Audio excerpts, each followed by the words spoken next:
Hey everybody, welcome to the Rich Equation podcast. I am back from Barcelona, spending the summer there with my family, with my wife and my kids. And I thought I'd record an episode about my experience, what I learned, what I saw, the upside, the risks, the benefits, all that fun stuff, and share that with the audience today. So I hope you guys can get some benefit of this. You know, I've been planning and wanting to travel outside the US for many, many years, and just so excited about living in another country and going to a different place and kind of breaking patterns. So I've been really planning this for a long, long time. And I've never really traveled anywhere, for, let's call it vacation, more than, let's say, 2 weeks. And so doing an extended amount of time, I thought would be a really cool experience, but I don't know if I ever felt like I earned it, or I had enough time, or I could do it, or anyone, the people around me were ready for me to do it. What would people say? So long story short, took us about a year to kind of commit to a trip. We decided to do Barcelona, and both my girls are in a Spanish immersion class, so they both speak fluent Spanish. And so I thought going to a Spanish-speaking country would be a really great place, and I heard so many great recommendations to Barcelona, so we ended up going to Barcelona as for the first time doing this type of trip. And we were there for 6 weeks, and what's really cool about going somewhere for that long is that there doesn't seem to be a high rush to try to do so many things, right? You have time. You can do one thing a day. You can slow it down. And with little kids, I think there's a privilege there that you can do one or two things a day with them at their pace. If things go wrong, you can retreat back to your apartment and relax and regroup, etc. And it doesn't put this level of pressure to try to go see everything in such a short amount of time and rush around and force the family to experience a place, because you do have time. So I'd say the first week we were there, we were really slow. We didn't plan much before we went besides an apartment and flights. And we had a Google spreadsheet that allowed us to sort of map everything out, but we really didn't have a lot of things organized. We were lucky enough to have a few friends that have done this before and gave us some suggestions, but we didn't map it all out. We kind of put it in a list, and we figured we'd figure it out when we get there. So the first week, we kind of just settled in, walked around. We stayed in this little area in Barcelona called Eixample, which is it's a beautiful area, and mostly locals live there. And so it's not too touristy down on the street. So it was really great place, safe, cute, great restaurants, great gelato, etc. I'll talk about the food in a minute. But it was a perfect spot. And then we started mapping out where we were going to do and all that. And we didn't travel much. We went to 2 little weekend trips for 3-4 days each. And the rest of it, we were just in Barcelona. For my family, I think it was a really good trip to be able to have this present time, undisturbed, kind of breaking patterns, breaking everyday routines of life, was really, really great. And I don't know about you, but I got a big family. I got an big extended family. And so this was the first time in our lives, married with children, where we were as a small nuclear unit, completely undisturbed. Not to say that I feel disturbed home, but the presence that we are as a group, we can only have each other for 6 weeks. There's no one else that we can, rely on, or people can pick up or drop off or anything like that. We were just together for 6 weeks. And I think the presence of that was incredibly beautiful for me, my wife, and the 2 little kids.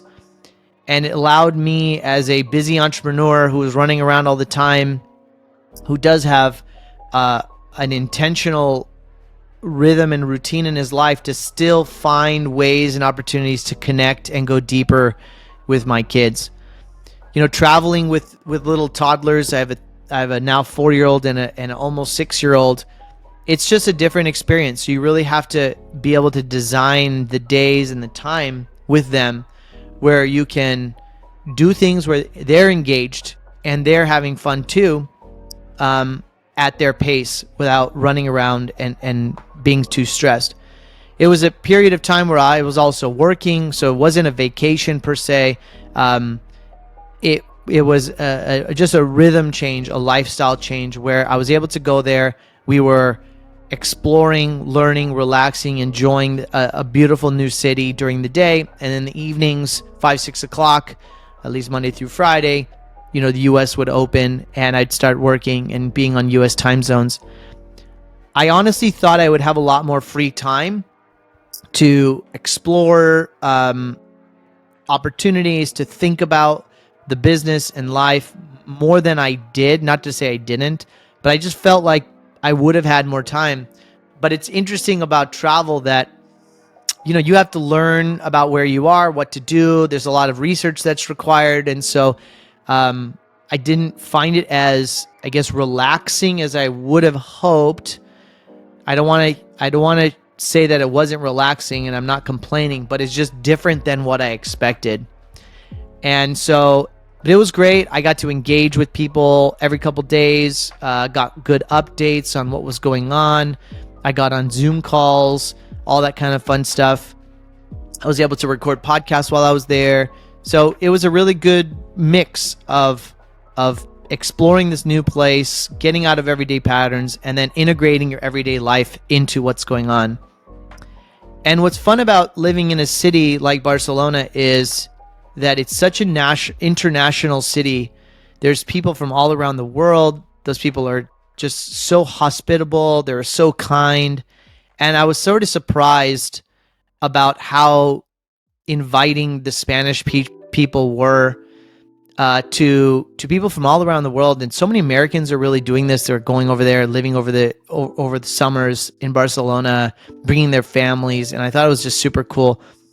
Being in Barcelona, there's not a lot of big towers. It's like a 4 or 5 story high city. Everything's pretty flat. Everything is small batch, small little restaurants, cafes, which makes it very intimate.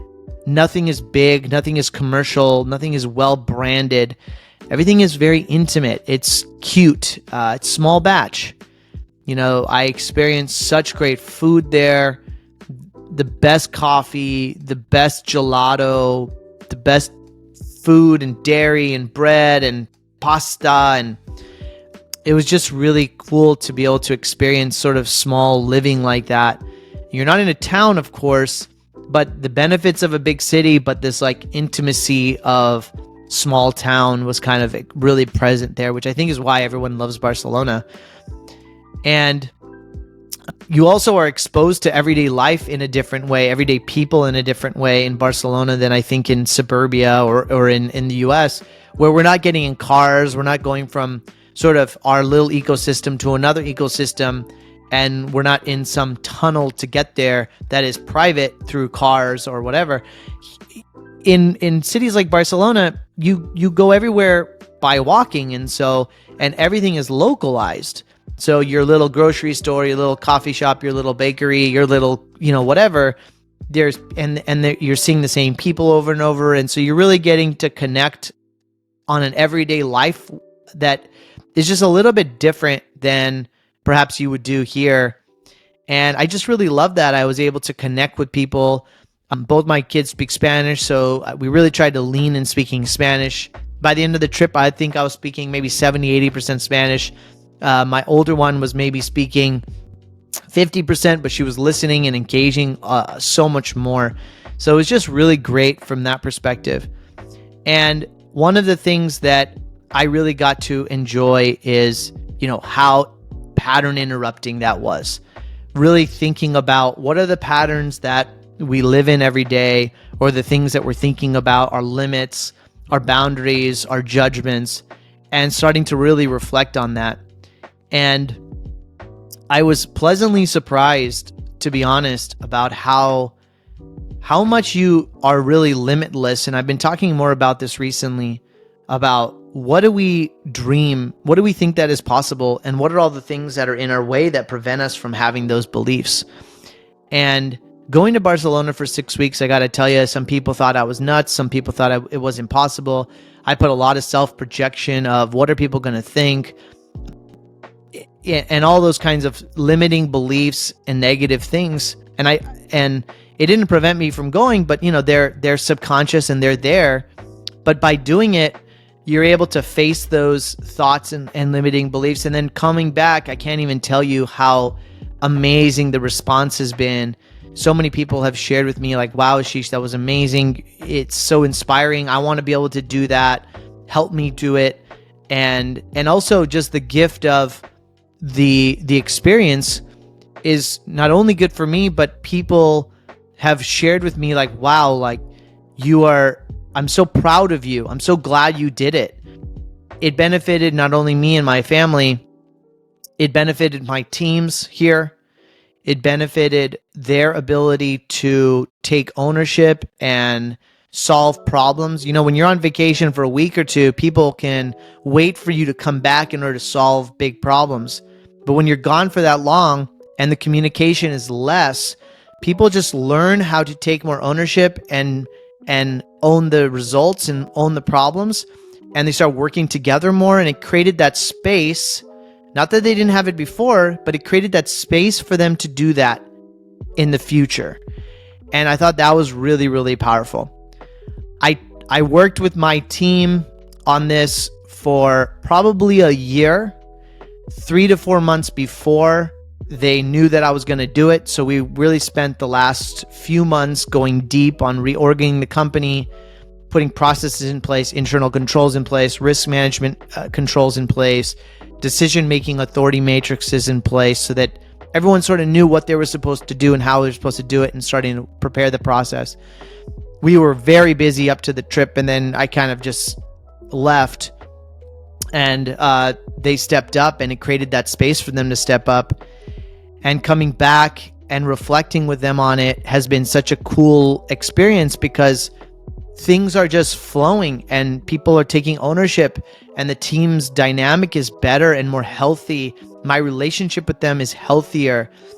And I think that there's a thought, and there's probably this projection that people do this and they retreat and they're disconnected, but actually it's the absolute opposite. It actually allows everyone to engage in a deeper way and fill roles in a way that perhaps sometimes entrepreneurs or leaders are in the way. And I know myself really well, where I love having problems that we're able to solve. Sometimes we create our own problems because it gives us this worthiness. And coming back, I've been much more intentional about, let me not make sure I get in the way of things and create problems.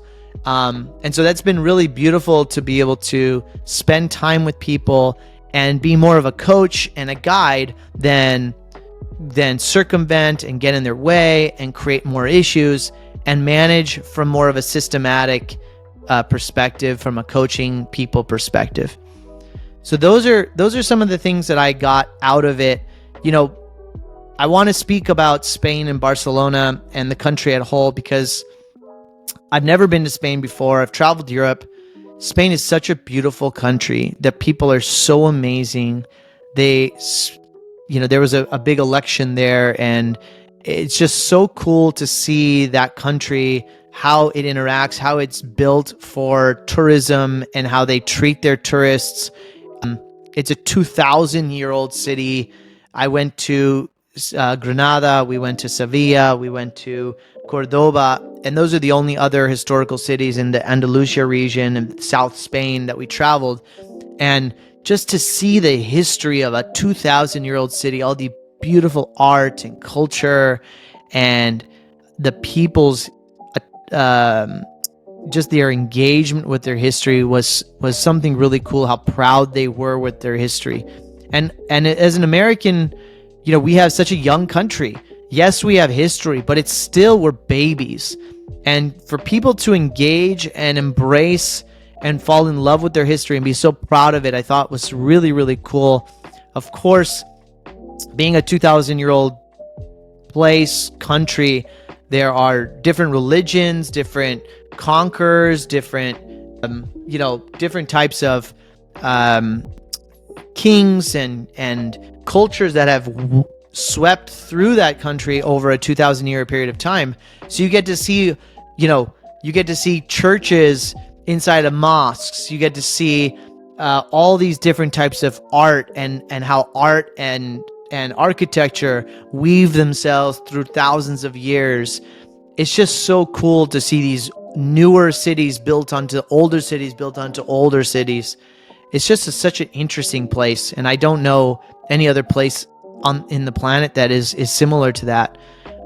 But if anyone ever is interested in doing this, I'm not ready to start planning my next trip. I'm getting back into the rhythms of life and starting to get back into our next adventures and next businesses and all that kind of stuff. So just getting back to it, really energized, really refocused.